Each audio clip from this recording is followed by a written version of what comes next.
Hey, everybody, and welcome to another word of the day. Today's word is quarantine. I want to thank a couple of my colleagues, Mary Jane Kyler and John Kaufman, for getting the ball rolling on this one on Facebook by talking about different meanings that quarantine might have had originally, and I've stolen a lot of their ideas for this, so thanks a lot, guys. So the word quarantine is in the wind, as a lot of people are in quarantine these days.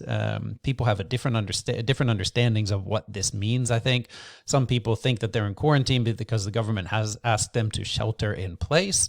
Whereas other people are in quarantine because they may or may not have been exposed to the coronavirus. So there's different ways of interpreting this, that social distancing, quarantining, isolation, they're all kind of related in a sense that has to do with keeping oneself away from the broader public to avoid contamination. Now, to move forward, now we want to look at both the meaning, this meaning of keeping oneself away from the general public, and then also the actual etymology, the background of the word. But to look at this meaning, this idea that we separate oneself from the healthy public, we have to go all the way back to Venice or Venetia in the 1300s to find this meaning. Now, in the 1300s, the Black Death was moving throughout Europe. Okay, so the Black Death ended up taking like a third of the lives of the population of Europe. So a third of the population are dying. People are dying, and one of the big problems in places like Venice, where there was a port, was that ships would come sailing in with people, and they didn't know whether or not the people on board were healthy. You don't want to let a ship full of people with the Black Death come into your port, start dying, then you've got the whole city is struggling. So Venice created a law called the quarantine that would say that ships allowed to enter the city until they had passed a 40-day quarantine period. This was probably based on earlier laws. Other places were able to trace it to Ragusa, which is modern-day Dubrovnik, that had a Trentino law, so a 30-day period law.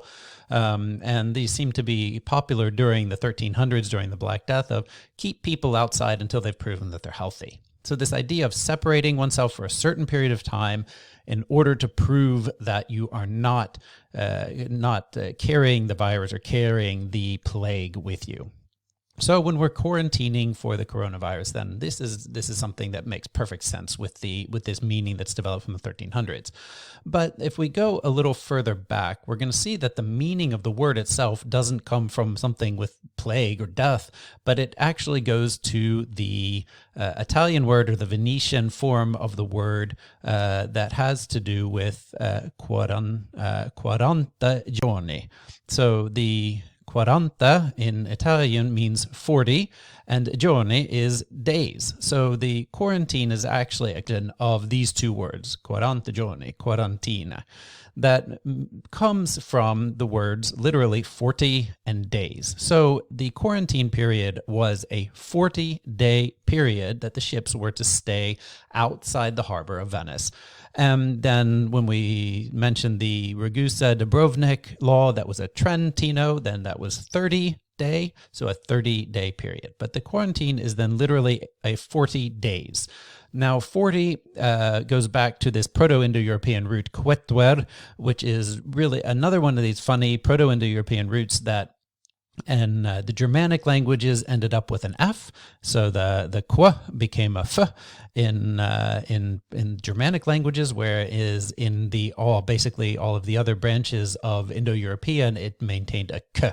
So quora and forte are all related to the same Indo-European root that meant four, or then the reduplicated form here, 40. So 40 is pretty easy to understand. And days, again, we mentioned this in my previous video talking about the words for God, that days is related to the Proto-Indo-European root Dieu, which is the same word that ends up being the Latin deus and the Greek Zeus. So days has to do with Proto-Indo-European root that means to shine. So 40 days goes back to these two Proto-Indo-European roots, and together the 40 giorni means then the 40-day period of something. So in the 1300s, then, it became applied to 40 days of waiting outside the harbor to avoid contaminating someone with the plague. Now, why 40 days, we might ask? And this is something that I think when we're looking at the Middle Ages in Europe, then you're going to automatically start thinking about the Bible, okay, that has something to do with Christianity. 40 days is a hugely popular thing, and the number 40 at all in the Bible. We see that Noah's Ark rested for 40 days, so there seems to have been the very first quarantine period was Noah's Ark on the top of the mountain for 40 days before they opened the doors to go out. Moses spends 40 days fasting at Sinai before he meets God. The Israelites wander in the desert for 40 years. Jesus fasts in the desert when he's in his trials for 40 days. And all this culminates kind of in the 40-day Lenten period, or the Lent period, which is the time between Ash Wednesday and Easter Sunday in the Christian calendar. So all of these kind of have this symbolic use of the number 40, and it seems like in both the Hebrew Bible and in the Christian New Testament that 40 symbolizes something like completeness or a whole number.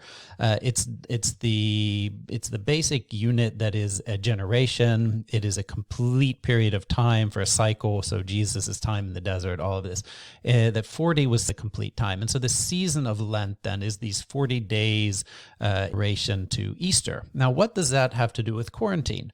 Well, let's look at the background of the word Lent. So Lent, or Lenten, comes from the Old English word lengthen, which itself is the English form of the Proto-West Germanic word langitinas, a contraction of the two words, the Proto-Germanic langas, and then the Proto-Germanic for days, so tinas. So we have langas, which is long, and days, which we've already talked about. And so the Proto-Indo-European root for langas is probably delongo or something like that, and then the Proto-Indo-European for no is dieu. So this long days word in Proto-West Germanic, langitinas, is actually a word that was used to describe springtime. And this is an old pre-Christian tradition as well. So the springtime, the lengthening of the days. So in Old English, the Lent period or Lenten period was the time when the days were getting longer. So it makes perfect sense. This is springtime, days are getting longer.